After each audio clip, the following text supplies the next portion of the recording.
voz que tiene.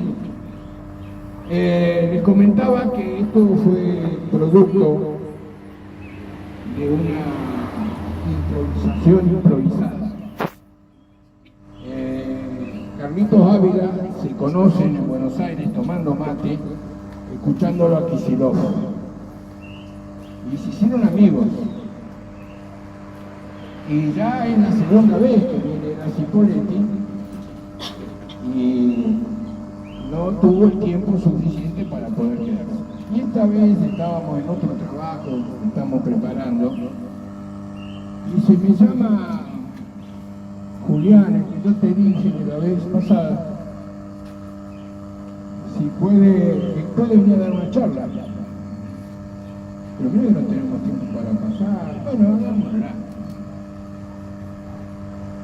Si el que no está en la playa no está en el lago, estará en la casa. Entonces decidimos hacerla acá afuera. Y que Julián, yo voy a contar una anécdota de él. Él se hizo famoso por unos exámenes que daba en la UBA, donde preguntaba en un examen que después él lo va a contar seguramente, ¿por qué lo había votado a Macri? Él es profesor de la UBA, en economía y en otras facultades ya después va a dar el desarrollo. No, parece que iba muy bien, todos los chicos lo querían, todos estaban chochos porque él generaba el debate, tenía que ir a hacer experimentos de campo. Pero después se enteraron los gorilas, porque así yo lo busqué en Google. TN le dio con un caño, Clarín le dio con el otro caño, profesor kirchnerista toma exámenes K. Más o menos, eso era lo más suave. Y después no le cuento lo que decían abajo la gente, ¿no? Los diarios gorilas escriben los gorilas, lo leen los gorileros. Entonces cuando yo leí todo esto para darme un poco de manija, este tipo debe ser bueno, que si se atreve a hacer esto en la facultad con sus alumnos. Así que para nosotros es un placer que hoy esté con nosotros. Quiero agradecer a los compañeros del Frente Grande que nos acompañan, Martínez, Pica, Giannini y Robertito. Para mí es Robertito, yo lo tengo como Robertito, es vecino mío y es Robertito. Bueno, gracias compañeros por venir. Esto está hecho desde la UBAS, unidad básica, pero es para todas y todos, y esperemos disfrutar seguramente de Julián, que nos contará acerca de la grieta y la revolución cultural. Antes le voy a dar a Carlitos para que diga el turno del compañero. Bueno, buenas tardes, buenas noches. Acá por suerte tenemos el placer de tenerlo a Julián Menaro, que como decía Oscar, nos encontramos en un foro en la Facultad de Ciencias Sociales de Buenos Aires. Y bueno, ya tenemos una amistad y hoy tenemos la suerte de tenerlo acá. Julián Menaro es economista, graduado en la Facultad de Ciencias Económicas, o sea, de la UBA. Es profesor adjunto de las Universidades Nacionales de Buenos Aires, del Oeste y La Matanza, y en la Universidad de Belgrano. Es autor de las obras Los problemas de la macroeconomía, Los objetivos de la microeconomía, Economía política con justicia social, Macroeconomía para el crecimiento inclusivo. Recientemente acaba de publicar el libro Del país dividido a la revolución cultural, cuyo contenido y presentación del mismo será el centro de la charla que nos va a brindar hoy. Actualmente está muy pronto a graduarse de psicólogo en la UBA y es doctorando en Ciencias Económicas en la Universidad Nacional de La Matanza. y muy pronto publicará su sexto libro. Seguramente vamos a tener el placer de que para febrero o marzo vuelva nuevamente y lo presente ante todos nosotros.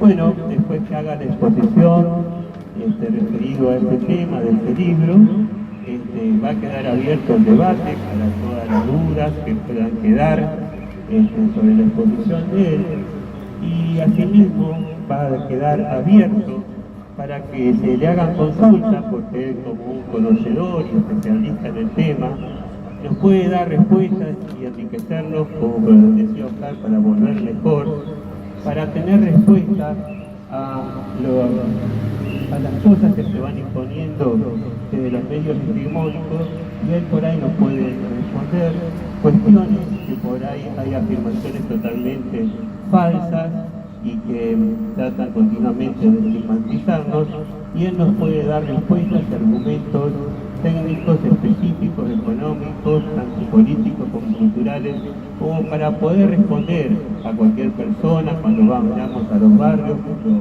nos hagan preguntas, cuando nos dicen sobre todo, bueno, hay la necesidad de hacer reformas estructurales en el país a causa de lo que viene pasando en el país hace 70 años, y es una marcada referencia del comienzo del peronismo en el país.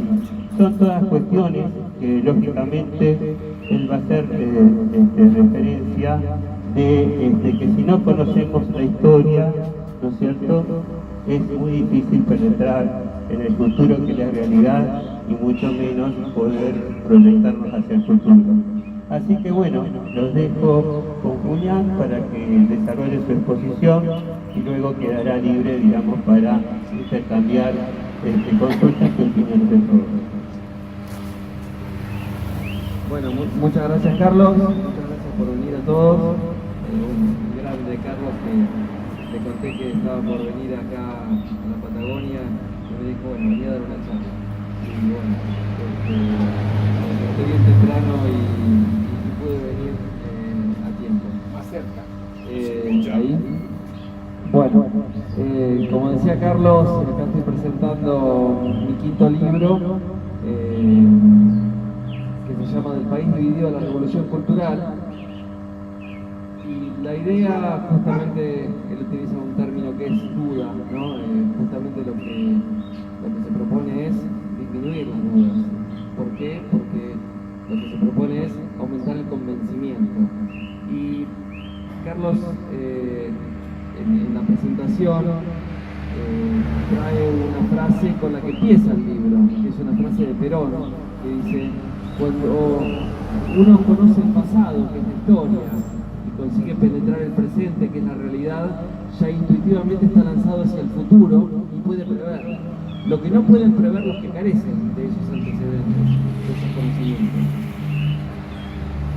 Por eso ahora nosotros vemos en la televisión la inflación más alta de los últimos 27 años, la deuda externa que crece, el déficit fiscal que crece, y en simultáneo bajan el gasto para reducir el déficit, pero el déficit igual aumenta. Bueno, todas estas cosas están explicadas, pero no a posteriori, están previstas de antemano.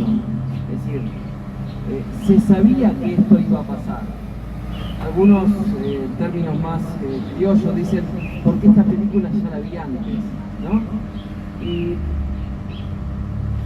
por eso el relato del libro arranca desde 1711. Siempre se habla de dos modelos de país, ¿no? De un modelo proteccionista, productivo, industrial, inclusivo, popular, que distribuye el ingreso total, versus un modelo financiero, especulativo, por lo tanto exclusivo, que no está basado en la industria, sino que está basado en el saqueo. Bueno, todo esto está explicado por la historia. Hay una carta de 1711 que es muy elocuente por sí misma. Dice así, dice, escrita en Gran Bretaña en 1711, y dice: yo propongo enviar durante el próximo octubre 8 buques de guerra con suficientes grandes transportes y suficientes hombres que estén en condiciones de atacar o más bien tomar Buenos Aires, que está situada sobre el Río de la Plata. La fertilidad de este feliz país excede lo creíble. Son las llanuras más grandes del mundo y están tan cubiertas de ganado que solo pueden creerlo aquellos que lo ven con sus propios ojos. Esta corta descripción demuestra suficientemente la fertilidad tanto de su clima como de su suelo, y puedo fácilmente persuadir que esto, en relación con el comercio de Gran Bretaña, es de la mayor importancia que hay bajo el cielo. Fíjense ustedes que 100 años después, a partir de 1810, con los tratados que se firman en 1806, 1809, etc., se está empezando a conformar un sometimiento comercial, como lo anticipa este escrito, financiero, económico, político y cultural. Uno de los ejes fundamentales, ¿no? Cuando uno camina por la calle y ve a la gente con la remera de la bandera de Estados Unidos o de Gran Bretaña y el gorrito que dice Néstor y Cristina, digo New York City. ¿No? Y lo compraron en la tienda de acá a la vuelta, no es que lo trajeron de regalo, de recuerdo de allá. ¿Se entiende? Esto es colonización cultural. Bueno, en 1824 comienza la saga de endeudamiento. El primer empréstito que tiene como homenaje muchas cuadras, muchas calles, digo, ¿no? Y avenidas que se llaman Rivadavia, ¿no? El primer endeudador, el primer entreguista en estos términos del país, ¿no? Muchos, por ahí hablando en el café, decimos, todas las Rivadavia las tendríamos que sacar y cambiarles el nombre. Bueno, porque tiene que ver con construir nuestra propia identidad, nuestra propia historia. En 1825 se firma el Tratado de Eterna Amistad y Libre Comercio con Gran Bretaña. Y libre navegación de los ríos, que significa que libre navegación significa que los barcos británicos pueden navegar y comerciar libremente por los ríos interiores de nuestro país, del mismo modo que los barcos argentinos pueden comerciar, navegar libremente por los ríos interiores de Gran Bretaña.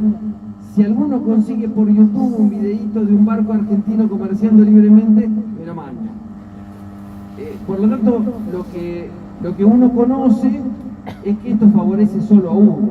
Es como el otro día yo expuse esto en el canal C5N. Yo decía, porque cuando los que dicen de la libertad de los mercados, que los mercados tienen que ser libres, ¿saben lo que significa la libertad de los mercados? La libertad para el dueño del mercado, para que imponga su voluntad y su poder sobre todos los demás, que no son los dueños del mercado. Y entonces el sometimiento de las mayorías a un grupo concentrado. De esto se trata la economía en general, y lo dijo muy claramente Perón. Dijo, porque la economía nunca es libre y nunca lo será. La economía siempre es dirigida, o la dirige el Estado, más bien el pueblo a través del Estado, para conseguir la grandeza de la nación, y entonces la felicidad del pueblo.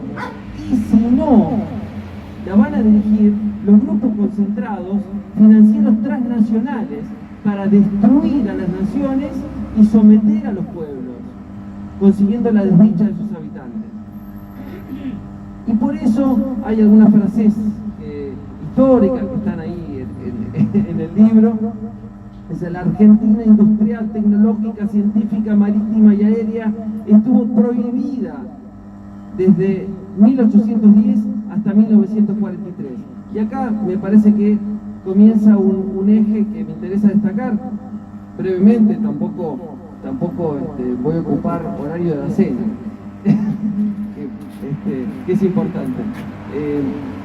Cuando Perón asume en el año 46, y fíjense todos los puntos en contacto que vamos a tener a lo largo de la historia, ¿no? Y por eso digo, todo lo que está pasando ahora se podía prever, y está escrito por todos lados, no solamente en mi libro, está previsto en muchos escritos que andan circulando por allí. Cuando Perón asume en el año 1946, Perón dice, en la Argentina era todo importado, hasta los alfileres que usaban las modistas eran importados, no se hacían acá. En un momento yo digo, el modelo proteccionista, no hubo ningún país que se haya desarrollado en la historia del mundo sin medidas proteccionistas, ¿no? Entonces esta libertad de comercio, bueno, que produce un país totalmente dependiente económicamente, financieramente, culturalmente, políticamente. Dice Perón, el año 46 cuando yo asumí, ni los alfileres que usaban las modistas eran producidos por nosotros mismos. Pero además, nosotros teníamos ahí desarrollado con todo mi equipo económico una pila de 1,5 metros de carpetas con planes de gobierno, que luego serían 76.000 obras que conformarían el primer plan quinquenal que llevaría a la Argentina al pleno empleo.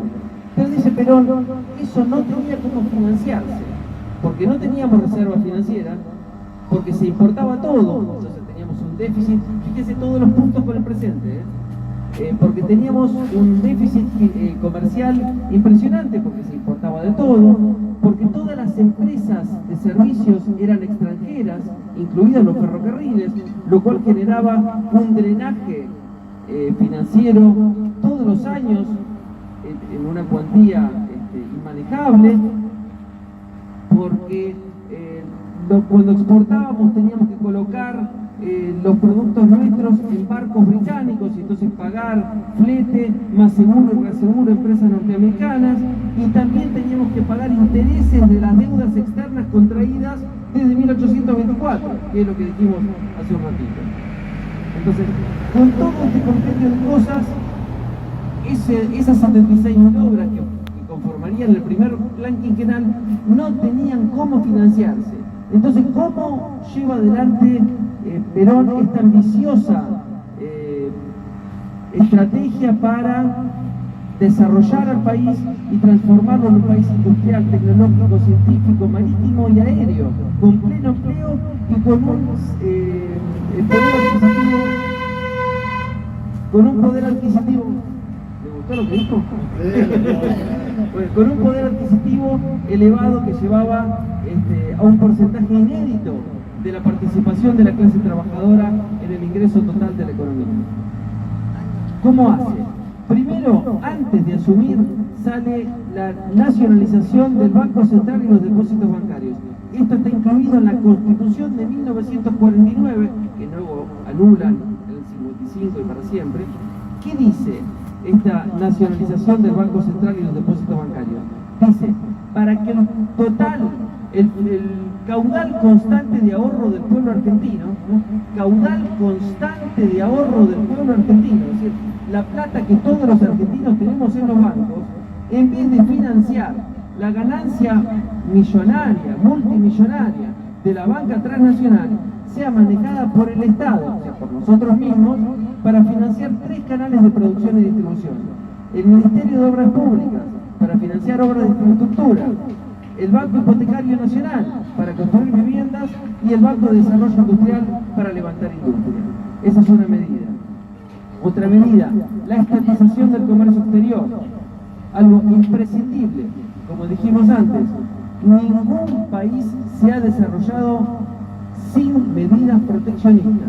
¿Qué significa medidas proteccionistas? Que no se importe de todo. Hay un concepto muy escuchado que se llama la restricción externa. ¿Qué significa restricción externa? Que las divisas, los dólares que entran al país, no se pueden usar para cualquier cosa. No se pueden usar dólares para comprar camisas chinas. Acá pego un saltito y vuelvo. ¿Se acuerdan en el año 91, cuando se pone la ley de convertibilidad? No, la ley de convertibilidad, que significaba, además de que un peso, un dólar, como todos se acuerdan, significaba la caja de conversión, o sea que cada peso emitido tenía que ser financiado por un dólar que entraba al país, significaba la eliminación de todos los controles del Estado sobre el comercio exterior, la intervención del Estado sobre la economía, el achicamiento del Estado, que de alguna manera rememoraba esas insignias de la época de la dictadura Segura, ¿no? Que decían achicar al Estado es agrandar la nación. No sé si algunos se acuerdan de eso, ¿no? Bueno, entonces el achicamiento del Estado, y empezaron a entrar las camisas a 10 pesos, las camisas chinas a 10 dólares, ¿no? Y por ahí el costo de producción de una camisa argentina era de 25 dólares. Entonces, ¿qué generó eso? La destrucción de la industria argentina. Esto siempre ocurre siempre que se abre la economía, siempre que se abre el comercio exterior, que se liberan las importaciones, comienzan a entrar todos los productos baratos del exterior y entonces no se produce más nada. Bueno, volviendo a Perón, que es un poco el mensaje puente, ¿no?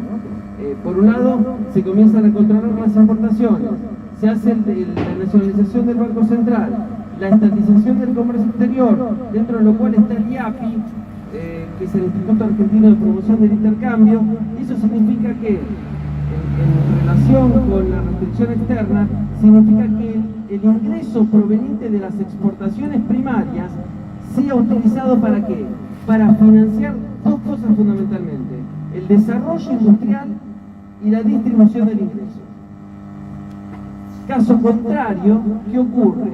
Si no hay desarrollo industrial y no hay distribución del ingreso, lo que ocurre es lo que está pasando ahora: concentración de ingreso, que la mayoría del pueblo empieza a pagar más impuestos y los más ricos ya no paguen más. ¿Qué pasó cuando ganó Macri? Lo primero que hace el gobierno de Macri es quitar las retenciones y liberar el dólar, ¿no es cierto? Entonces el efecto de la quita de retenciones y la devaluación. Fíjense, si las retenciones a las exportaciones, que es un tema clave, ¿para qué sirven?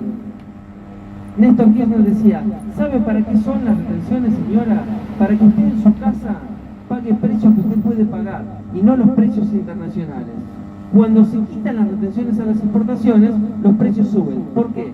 Imagínense la carne. Si entra 100 pesos por kilo de carne y las retenciones a las exportaciones de carne son del 30%, entonces, ¿cuánto recibe el exportador? 100 menos 30, 70. 30 se lo queda el Estado. ¿Para qué? Para financiar industrialización, desarrollo y distribución de ingresos. Por ejemplo, subsidios. Subsidios que son una ayuda para que la mayoría de la población pueda pagar barato los servicios y además le sobre el manguito para poder consumir, que eso reactiva el mercado interno, que es generación de producción, generación de industria y por lo tanto generación de empleo.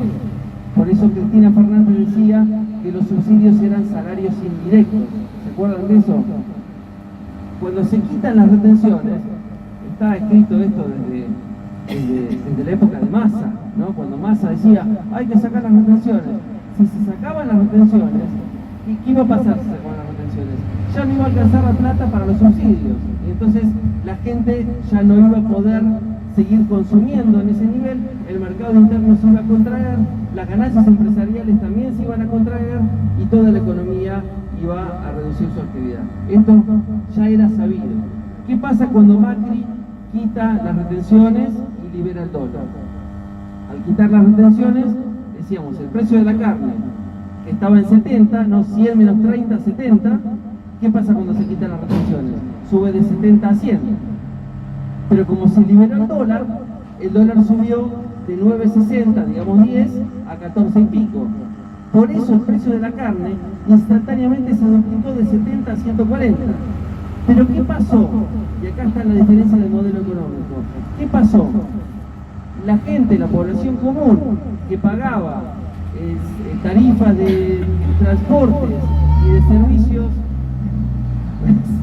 gritan para bien o para mal. Hay de todo. Bueno, que la gente que pagaba tarifas de servicios y de transportes baratas y le sobraba el manguito para consumir, ahora empezó a pagar tarifas de servicio más caras. Y los más ricos ya no pagan más. Esto es una diferencia de el modelo popular versus un modelo de concentración de ingresos. que es un modelo totalmente exclusivo. Y cuando derrocan a Perón, por eso trato de establecer los puentes brevemente, cuando derrocan a Perón en el año 55, ¿qué es lo que hacen?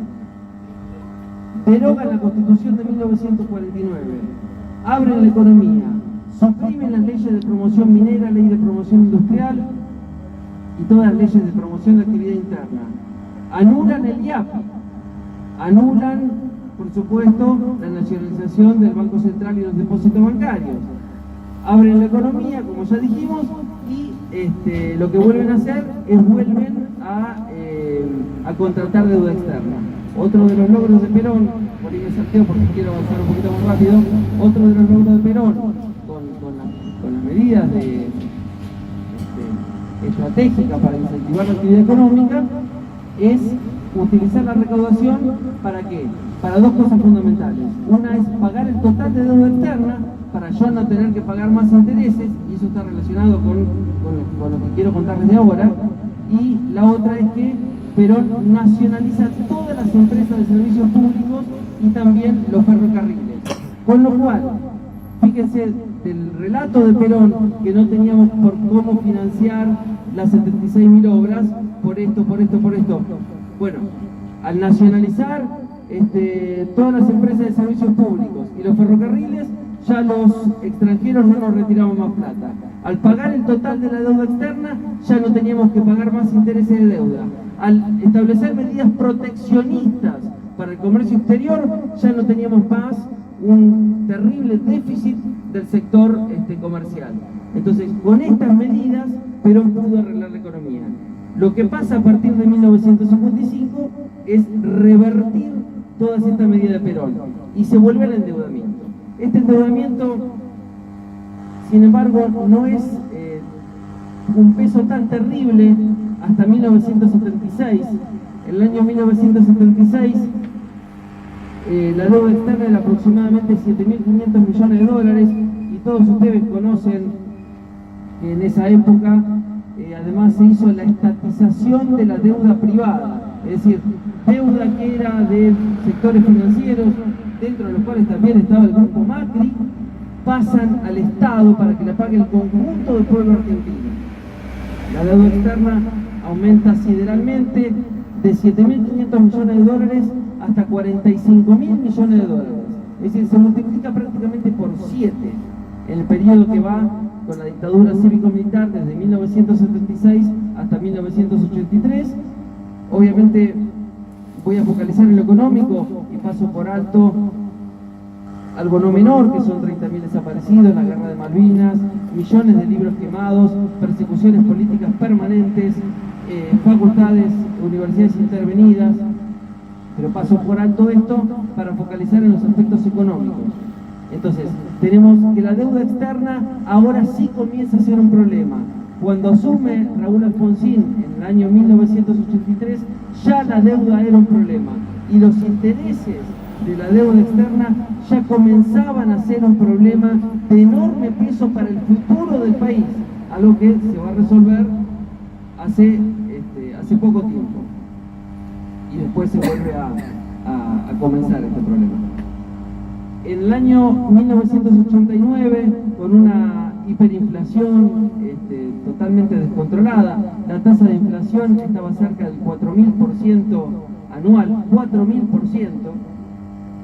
Alfonsín tiene que abandonar el gobierno con una deuda externa de 60.000 millones de dólares, ya de 45.000 la subió a 60.000 millones de dólares, y cuando asume Menem en el año 89, Menem dice, frente a este escenario donde el desempleo estaba empezando a crecer desde el 6%, Menem promete la revolución productiva y el salariazo, y lo que hace es privatizar absolutamente todo. Pero acá hay un tema a tener en cuenta, y esto tiene relación con lo que estamos viviendo ahora.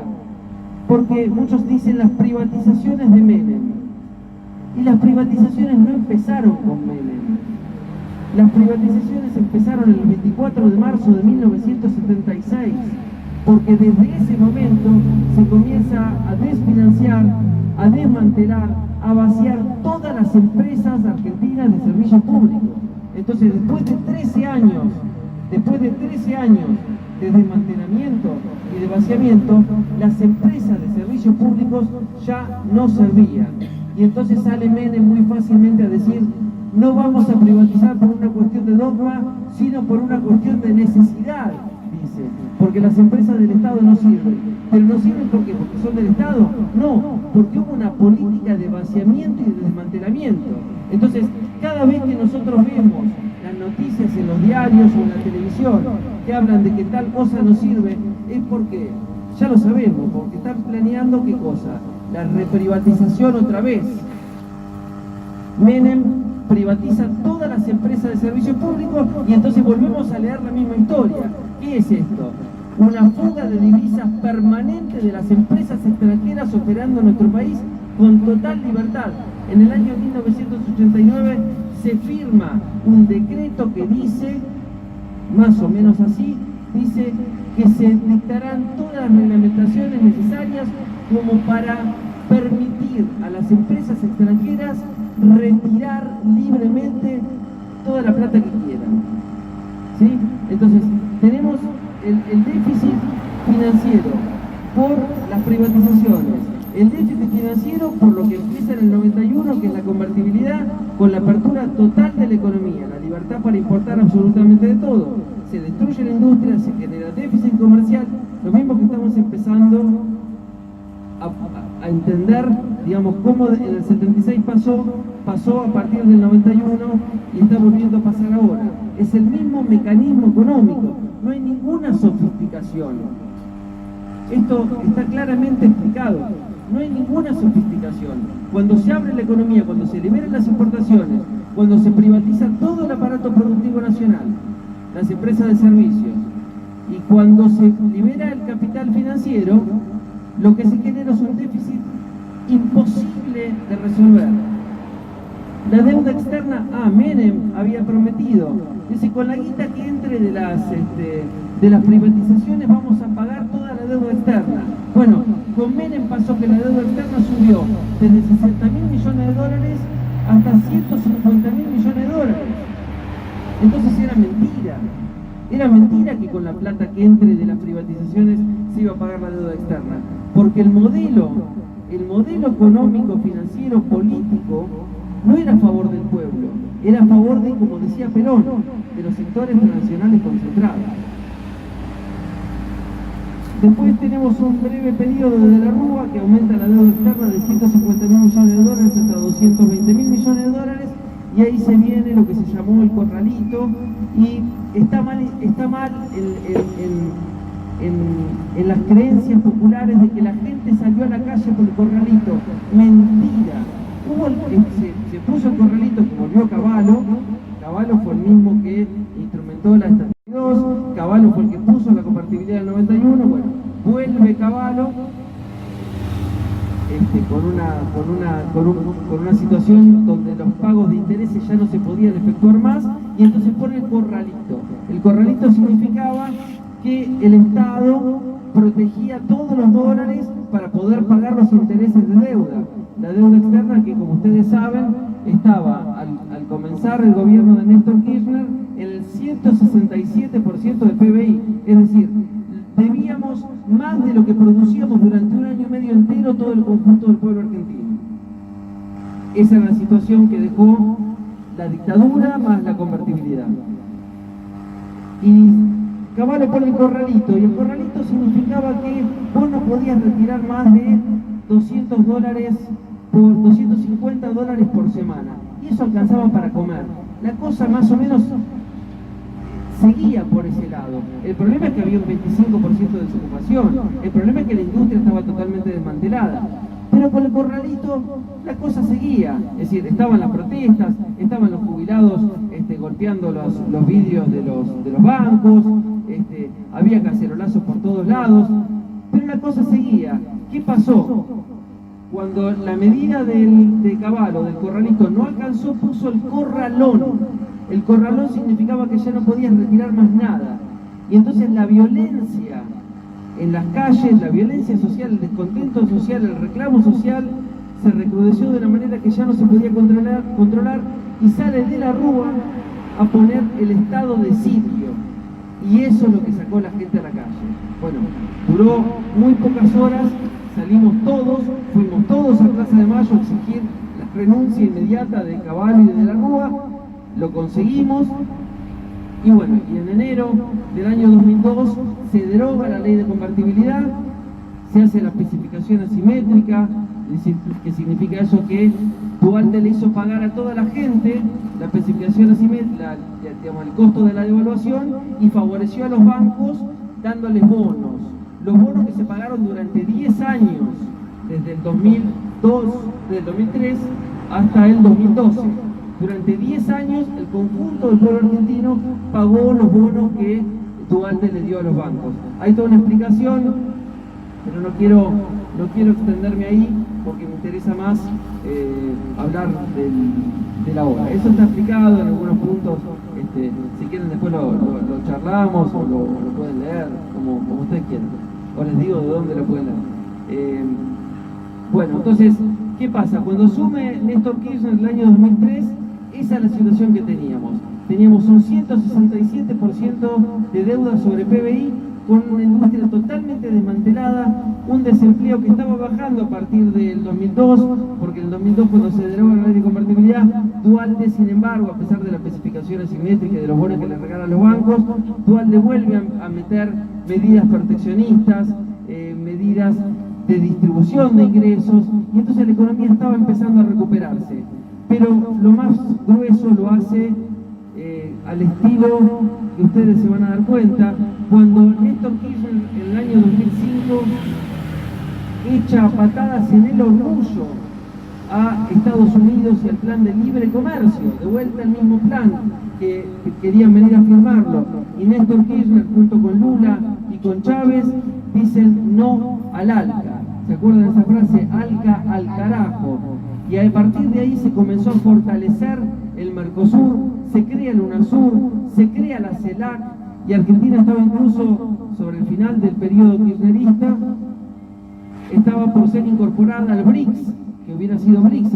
Ustedes dicen, pero ¿qué es el BRICS? Son 5 países, Brasil, Rusia, India, China y Sudáfrica. Bueno, pero eso es la mitad de la población del mundo y la 4ª parte de la producción mundial.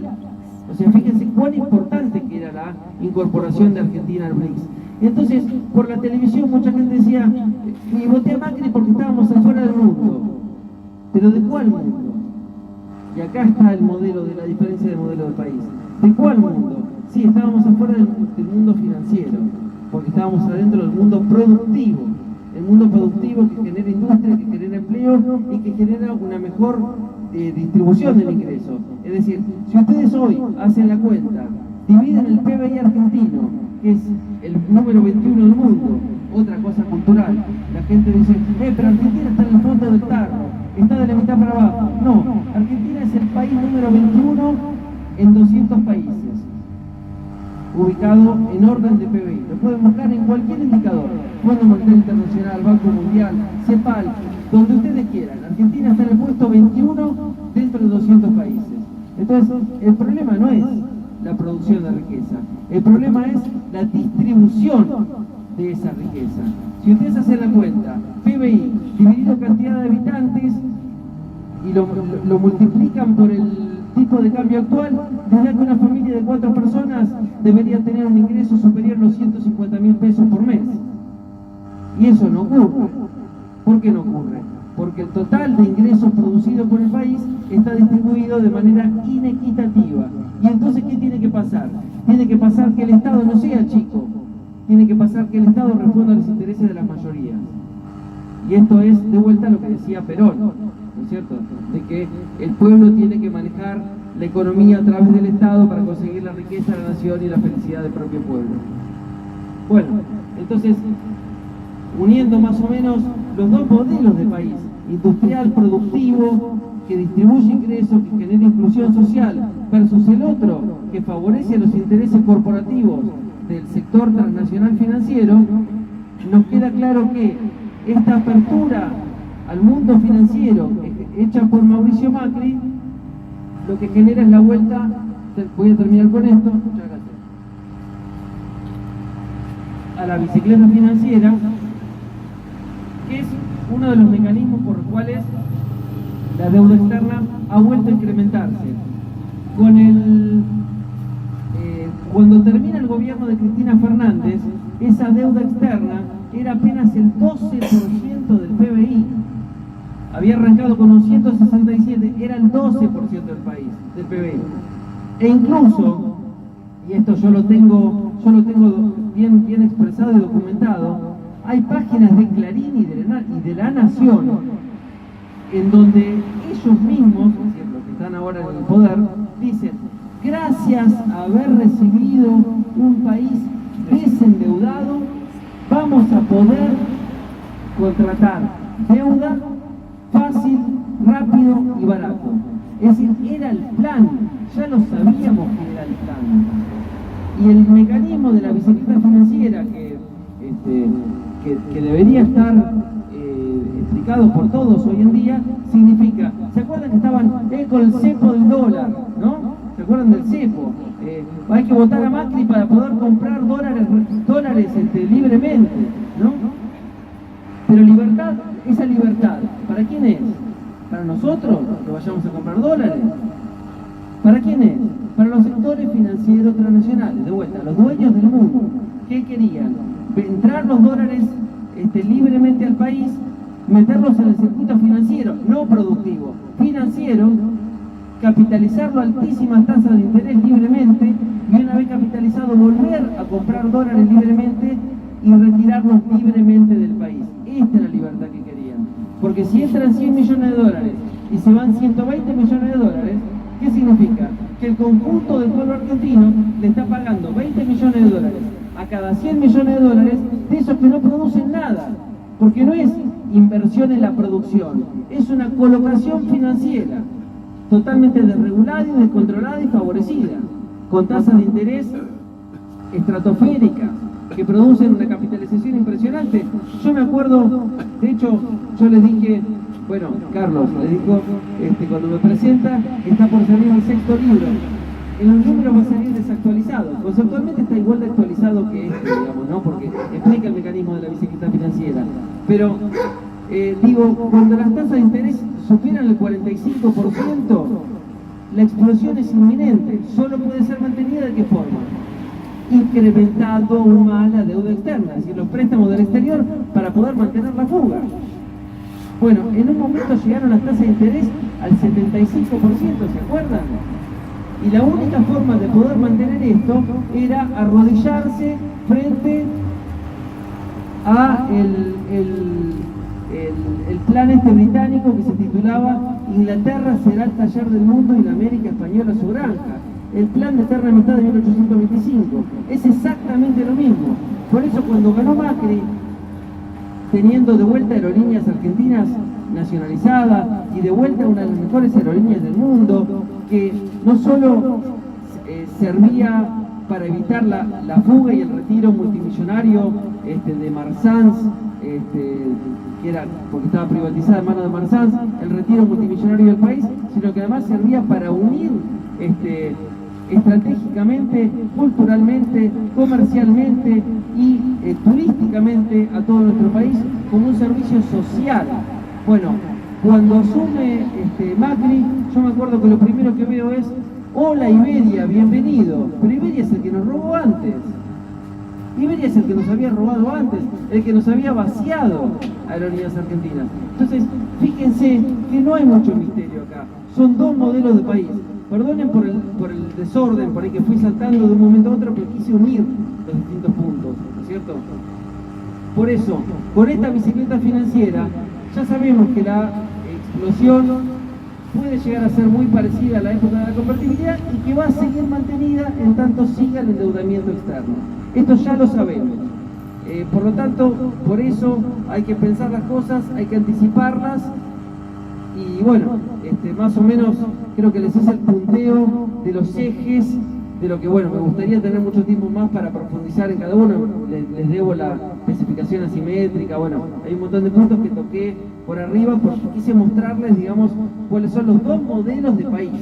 Esto está claro, y por eso puede ser anticipado conociendo la historia, como decía la frase de Perón. Bueno, gracias por escucharme.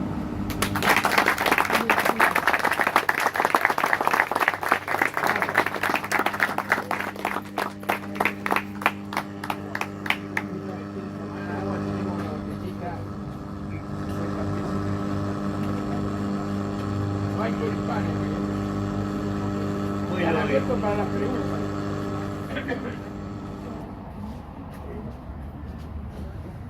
Bueno, desde ya que seguramente deben haber quedado preguntas o cuestiones que por ahí le quieren preguntar, y a su vez aprovechar que bueno, viene Buenos Aires, está continuamente con el tema relacionado con economistas que están trabajando dentro del campo nacional y popular, como para que le podamos sacarnos la duda de lo que expuso o como para hacer cualquier pregunta de la actualidad, de lo que nos está pasando, de lo que se nos viene y cómo, para armarnos de argumentos económicos, técnicos y poderle responder a la población y al pueblo cuando vayamos, ¿no es cierto?, a hacer la campaña para recuperar la provincia, para recuperar la intendencia. Y yo creo que nosotros tenemos que tener cada uno de nosotros una formación, una preparación para poder responder a la gente que vive con el tema de los medios hegemónicos.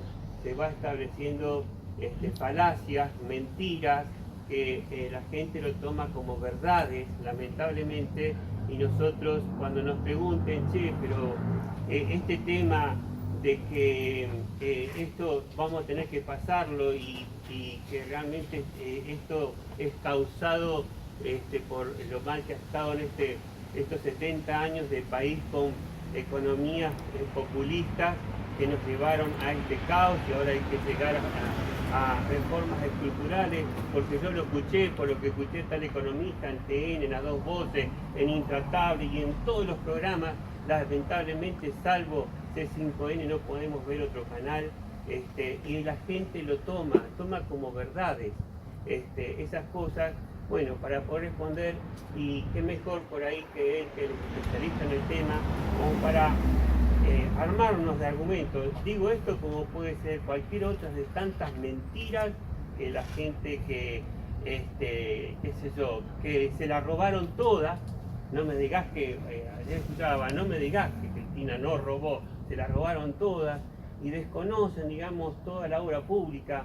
Yo, por lo menos que estoy en el campo eléctrico, acá hubo una línea que se hizo en el periodo, ¿no es cierto?, de Cristina, que fue una línea que desde que yo vine en el año 1988, cuando antes de la transferencia de los servicios, siempre la contábamos como una obra necesaria.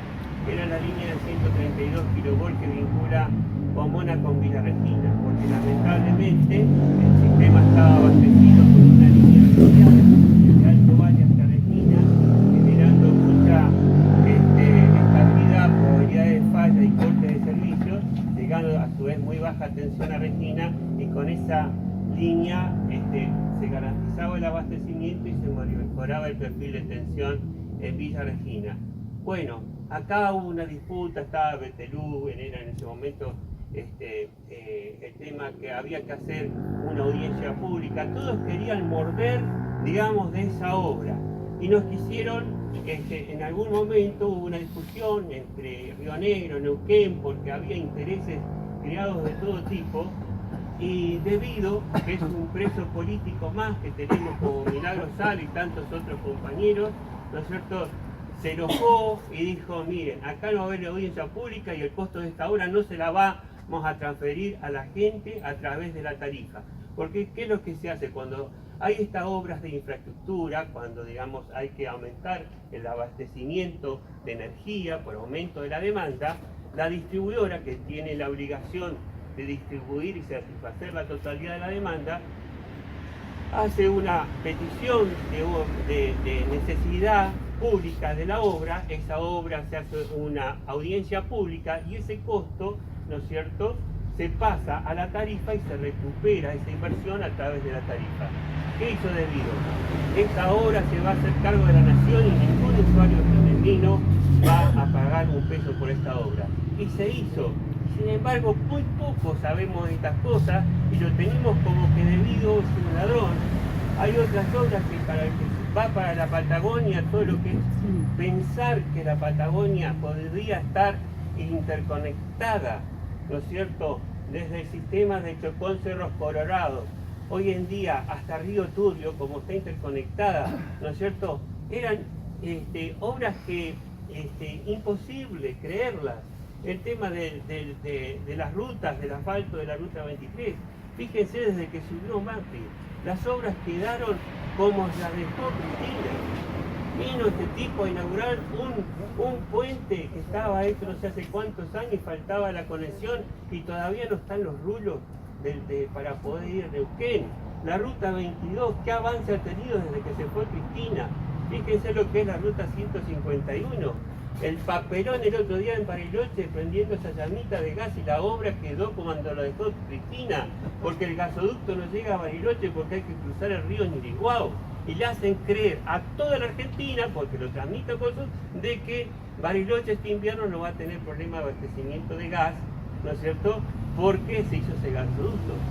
Y la gente lo cree, estas cosas hay que salirlas a explicar, y hay muchas cuestiones mentiras, sobre todo ahora hay cuestiones que por ahí uno no domina. Yo puedo hablar de la parte energética o eléctrica, pero lo que es la economía, la política, pues me gustaría, ¿no es cierto? Yo ya lo conozco un poco más a Julián y tenemos a veces la oportunidad de conversar mucho sobre todos estos temas, de que realmente con sus palabras, con su conocimiento, que tiene más autoridad técnica para explicar los temas, nos saquemos todas las dudas que tengamos.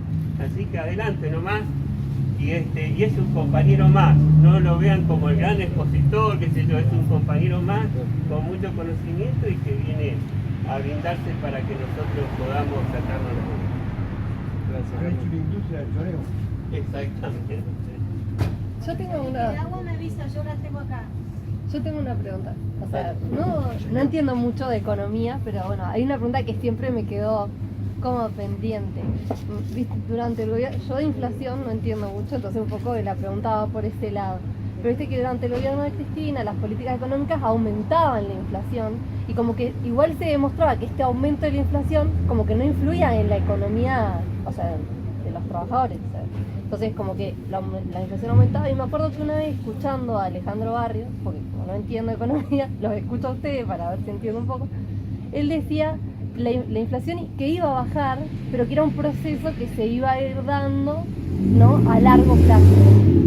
Entonces es como que digo, bueno, ¿qué fue lo que faltó o qué proceso se tuvo que seguir dando para que esta inflación baje y no de qué factores, o sea, termina dependiendo de la inflación, que entiendo yo que es muy social y también cultural, y bueno, que también va de la mano de esto de que tenemos como una cultura de nosotros querer dolarizar todo, en vez de especificar, y entonces como, bueno, no sé, la industria inmobiliaria todos se manejan dólares, y bueno, siempre se tuvo esa comparación con Brasil que no tiene esa concepción. Pero bueno, como esa sería la pregunta. Bueno, lo digo así me escuchan todos. La compañera pregunta por el tema de la inflación, las causas de la inflación, y bueno, termina la pregunta hablando de los valores inmobiliarios que están en dólares, ¿no? Y en realidad no estuvieron siempre en dólares, porque, viste, cuando uno se acostumbra, o por ahí uno vio siempre las cosas de una manera, se cree que estuvieron siempre de esa manera, ¿no?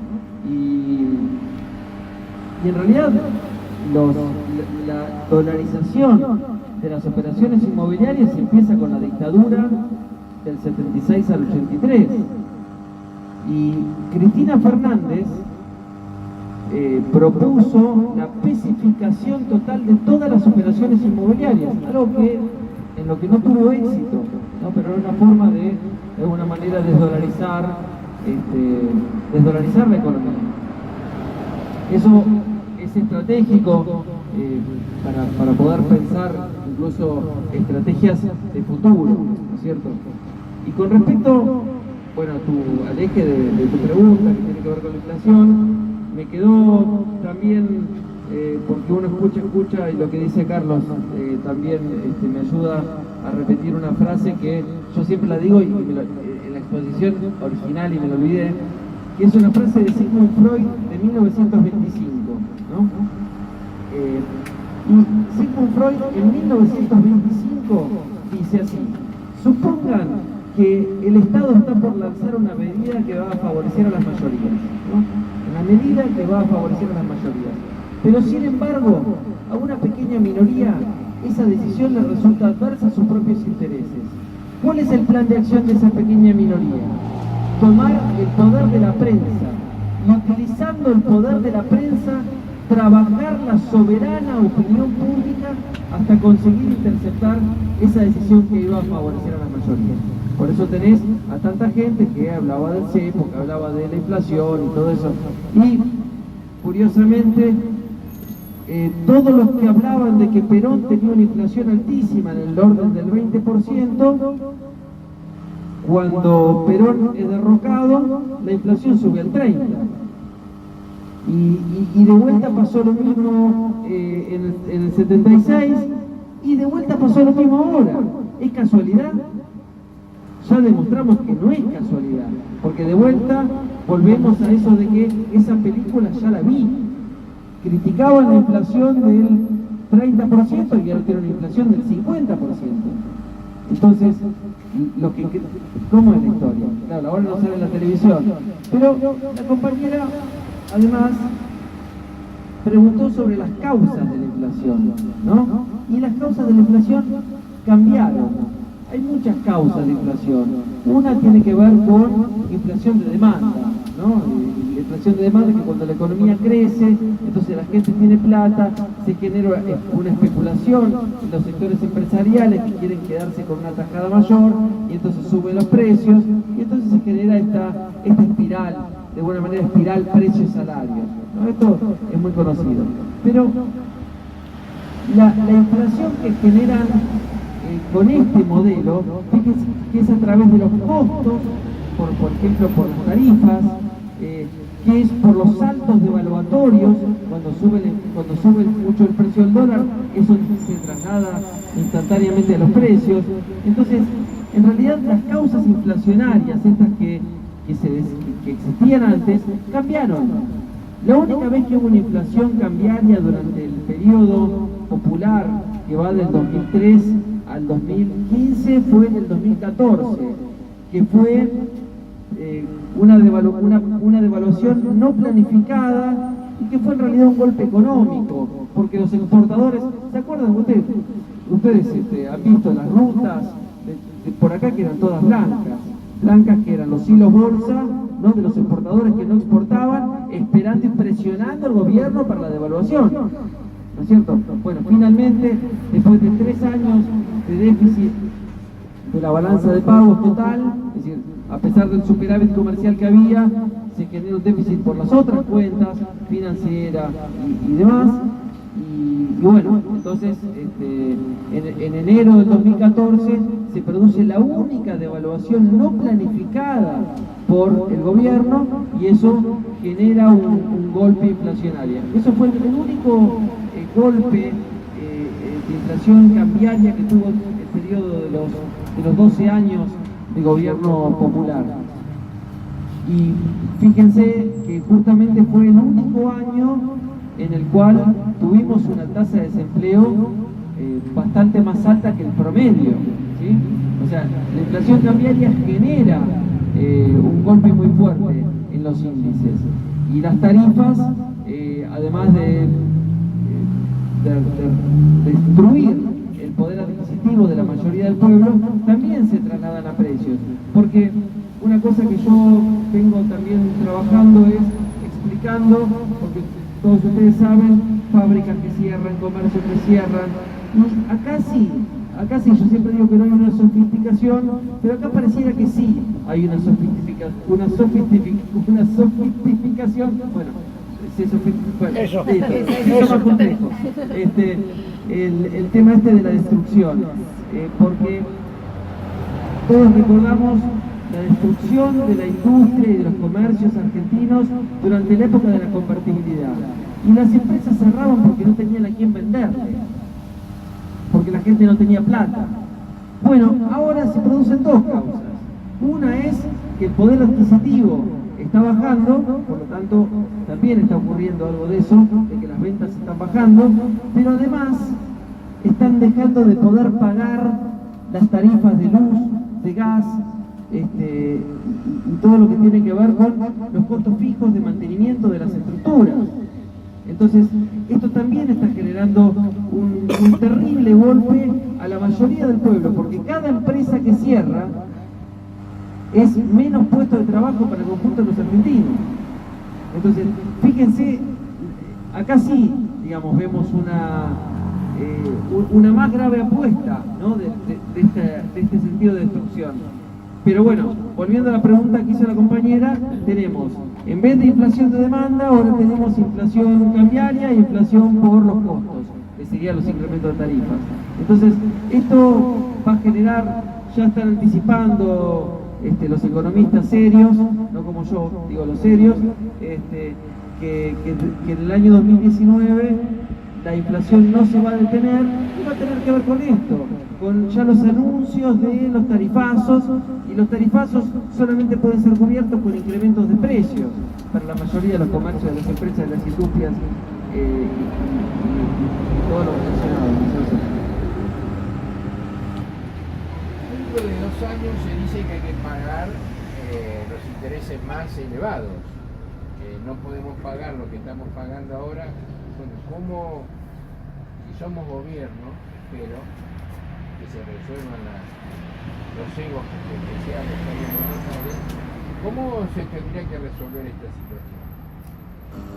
Bueno, acá el compañero pregunta sobre algo que anticipé antes, que tiene que ver con la explosión financiera, algo muy parecido a lo que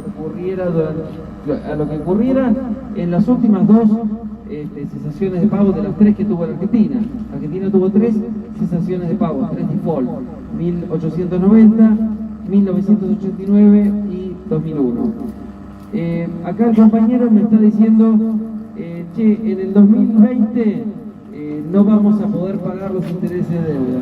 Estoy de acuerdo, no vamos a poder pagar los intereses de deuda, por lo cual vamos a tener que salir de alguna manera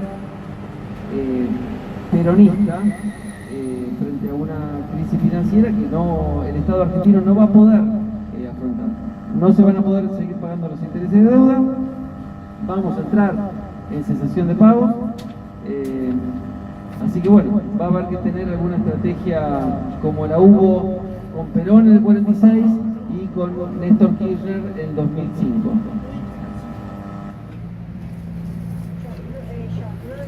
No quería hacerte una pregunta, solamente quería agradecer, la verdad que tus conceptos son muy claros, nos ayudan, porque yo milito todos los días, sino que como milito en el supermercado, con los vecinos, porque la lucha es desigual. Nosotros que militamos contra todos los medios que todos los días bombardean a las personas. Entonces vos hoy me diste muchas herramientas para que yo pueda defender un modelo en el cual estemos todos incluidos y todo bien. Así que bueno, te agradezco, la verdad que es muy claro, y a mis compañeros los felicito porque la verdad que fue una charla impartible, así que muchas gracias. Bueno, muchas gracias, compañera. Tus palabras son más que lo que más que lo que representa un poco el desorden de mi exposición, pero bueno. Julián, ahí vos nombrabas esto que hacían los productores o los exportadores que retenían y no liquidaban la cosecha. Nosotros antes en los 90 se hablaba de los países asiáticos, cómo crecieron, y Japón hizo un pacto con la burguesía y creció, ¿no? Eso es lo que después de la Segunda Guerra. ¿Qué pasó? ¿Por qué rompen ese acuerdo que surge el modelo productivo que les daba, entiendo, tremendas ganancias? ¿Por qué rompen ese acuerdo y hacen esos 100 días de locao patronal? Y si crees que cuando seamos gobierno, ¿no? nuevamente, se puede reactivar ese acuerdo, se puede generar un modelo productivo de esas características. Bueno, acá lo que el compañero pregunta es algo fundamental, fundamental. Argentina produce alimento más o menos para 500 millones de personas. Habitamos la Argentina 44 millones de personas. Es decir, hay un excedente en la producción primaria. ¿Quién se la queda? ¿Quién se la queda? Se la están quedando los intermediarios, o sea, el sector transnacional financiero que oficia de intermediario, que le compra barato a los pequeños productores y después se quiere quedar con el total del ingreso proveniente de las exportaciones primarias. Es decir, los exportadores, los intermediarios se quieren quedar con todo. Cuando el ingreso proveniente de las exportaciones le corresponde al conjunto del pueblo argentino, entre otras cosas, como decíamos antes, para financiar industrialización y desarrollo y para financiar políticas de distribución de ingresos, como dijimos. Cuando sacaban las retenciones, sí, Massa prometiendo la quita de retenciones, después vino Macri prometiendo lo mismo. Si se quitaban las retenciones, inmediatamente iba a desaparecer la financiación, por ejemplo, para los subsidios. Entonces, el conjunto del pueblo que no somos ricos íbamos a empezar a pagar más y los más ricos iban a dejar de pagar. Ahora, es muy interesante ese concepto que tiene que ver con la renta agraria diferencial. ¿Qué significa la renta agraria diferencial? Esto que explica de alguna manera que Argentina produce hoy alimentos para 500 millones de personas cuando habitamos nuestro suelo 44 millones. Bueno, hay una cosa que se estudió, eso es costo de producción. Por lo tanto, si el precio internacional es de 100 pesos, ¿cuánto se gana por producirlo en Europa? 20, 100 menos el costo que es 80. Y en Argentina se gana 90, 100 menos el costo que es 10. Entonces, ¿qué es lo que hace la diferencia entre 20 de ganancia y 90 de ganancia? Esos 70 pesos, ¿qué son? ¿Producto del trabajo? No, son producto de lo que está escrito desde 1711. Son producto de la bondad de nuestro clima y de nuestro suelo, y le corresponde al conjunto del pueblo argentino, no a los unos pocos que ofician de intermediarios. Y además, todos sabemos en la historia quiénes son los que ofician de intermediarios, quiénes son el sector financiero transnacional y quiénes son los que se han quedado con tierras que pertenecían originalmente a poblaciones autóctonas de nuestro país, de nuestra tierra. Entonces, parte de este ingreso tiene que ser utilizado para financiar políticas de desarrollo industrial y políticas de distribución de ingresos. ¿Sí? Entonces, lo que vos me preguntabas es algo central en cualquier plan de gobierno. Es decir, que el ingreso proveniente de nuestras exportaciones primarias sirva para desarrollar nuestra industria y mejorar la distribución de ingresos. Sin eso no se puede hacer absolutamente nada. Sin eso no hay nada. Por eso estaba el precio ¿Cómo?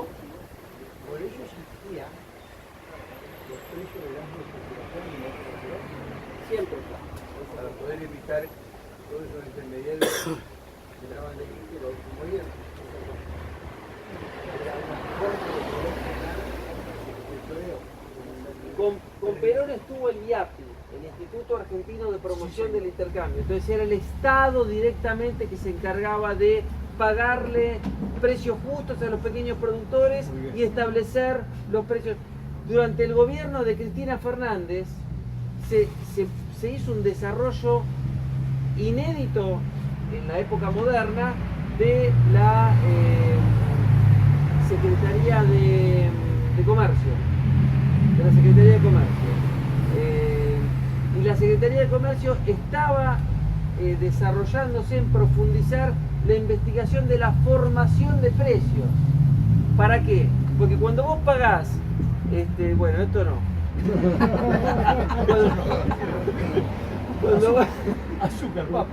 Cuando vos pagás, claro, un producto en el supermercado, vos pagás un paquete de yerba en el supermercado. ¿Cuánto vale un paquete de yerba? Depende. 150 pesos. Bueno, 150 pesos. ¿Cuánto de eso fue al productor? ¿Cuánto de eso se quedó el intermediario? ¿Cuánto se quedó el supermercado? Si vos decís, de estos 150 pesos al productor le fueron 14 pesos, es porque algo en la cadena de valor está funcionando mal.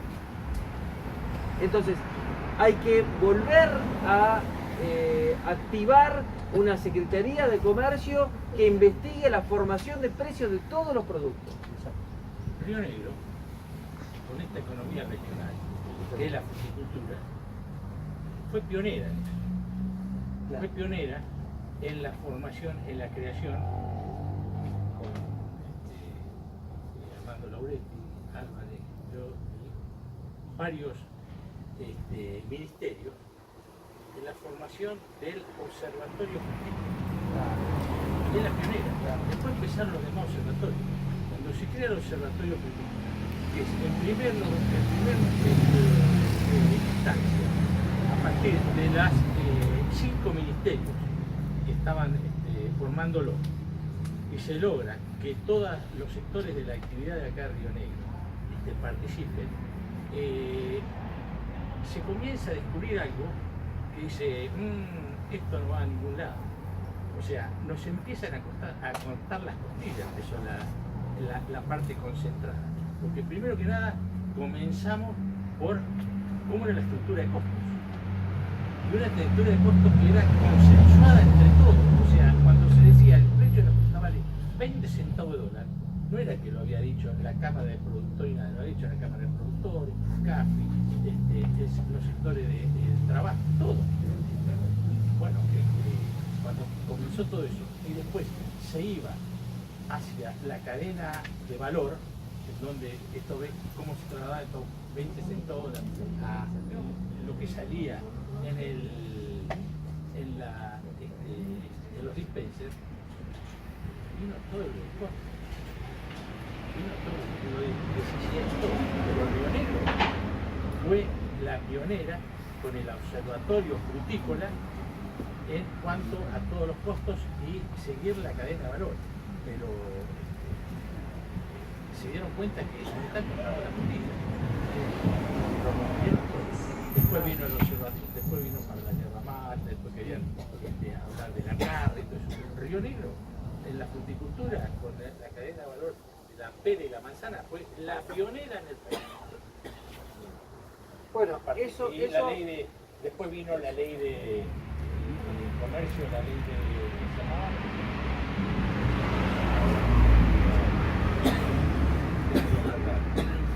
que la decretó Cristina y después la abolieron. O sea, vinieron las grandes empresas, empezaron con las cuando no quieren que salga algo por ley, presentaron los amparos, las cautelares. Vinieron las cautelares y las primeras que pidieron las cautelares fueron las grandes empresas, la Bolsa de Comercio de Buenos Aires, la Bolsa de Cereales, todo eso, para que no salga la ley de diferenciación. Sí, de alguna manera este complemento que haces, digamos, una descripción muy vivida acá, ¿no? Especialmente por lo que vos contabas, pero digamos la forma de poder conseguir resultados no es con un pueblo dividido, ¿no? Porque tenés a mucha gente que está convencida de lo que dicen los medios de comunicación y entonces tenés al pueblo dividido. Si el pueblo estuviera unido defendiendo los intereses, eso es lo que queremos hacer nosotros. Eso es lo que queremos hacer nosotros. Es decir,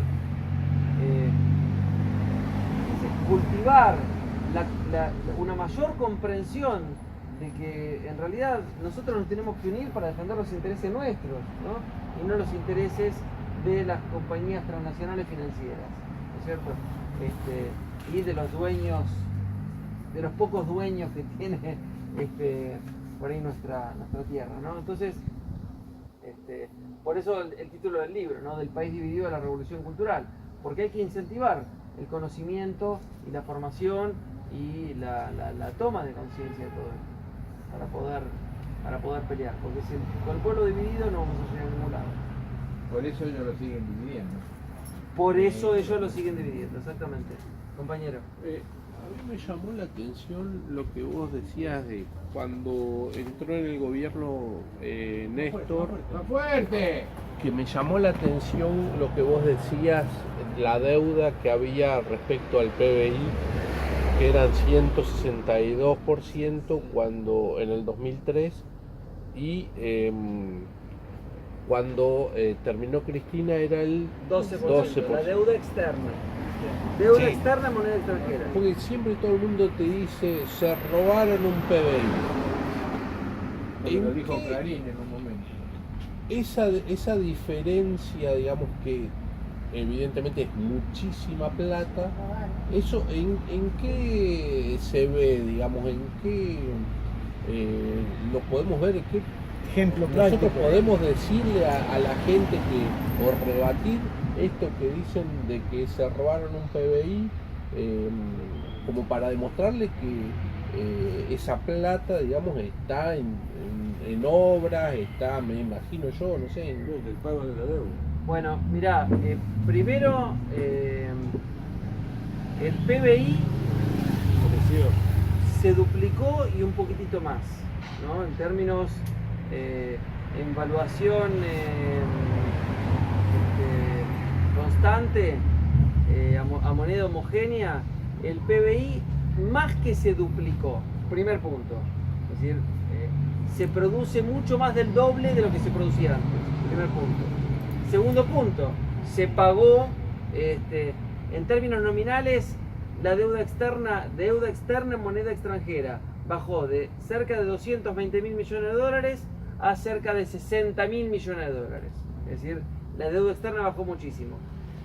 Se compraron aviones, se volvieron a nacionalizar un montón de empresas, Aerolíneas Argentinas, YPF, Aguas, gas, se nacionalizaron un montón de empresas, se compraron trenes, bueno, se invirtió. previsional. ¿Cómo? El sistema previsional. Se estatizaron los fondos provisionales, por supuesto. Es decir, hay el se robaron un PBI es una frase que no dice nada, ¿sí? O sea, el PBI más que se duplicó. O sea, ¿cuál es la medida del PBI? Se robaron. ¿Cuál PBI se robaron? ¿El del 2003 o el del 2015? Porque el del 2015 es más del doble que el del 2003. Podrías contestar una cosa que es subjetiva, ¿no? Porque decir, bueno, se robaron. Bueno, ¿cuál? ¿El del 2003 o el del 2015? Porque el del 2015 sabés que es el doble que el del 2003. Decime cuál. Y ahí ya le está diciendo un montón. Mira, se producía más del doble que lo que se producía al inicio del periodo. Ahí ya le está diciendo mucho. El tema del endeudamiento son datos oficiales que lo dicen todos los organismos. Los nuestros, los de ellos, los extranjeros, los continentales como la CEPAL. Todas las mediciones hablan de una deuda de 167 y después de una deuda externa en moneda del 12%. La deuda total era cerca del 40%. O sea, deuda externa más deuda interna, ¿sí? Bueno, son datos oficiales, digamos. Generación de empleo. Estábamos en un 5,5% de desocupación. Pleno empleo. ¿Sí? O sea, se incluyó al sistema a más de 3 millones de jubilados que hubieran quedado fuera del sistema. Y gracias a la ley de moratoria jubilatoria, acompañada por la ley de movilidad jubilatoria, se incluyó al sistema a más de 3 millones de jubilados que no hubieran podido cobrar un mango hoy. Y sin embargo están cobrando una mínima. Sí, pero ¿qué querés? Laburé toda la vida y cobrar la mínima. Pero ¿sabes qué? Sin eso no cobrarías nada. Entonces, y así como eso, millones de cosas. Se está sintiendo frío, Y te hambre. invitamos a ir adentro, que está el costo, y aparte hay algunos que están necesitando el libro, Dale, tienen necesidad dale, de... dale.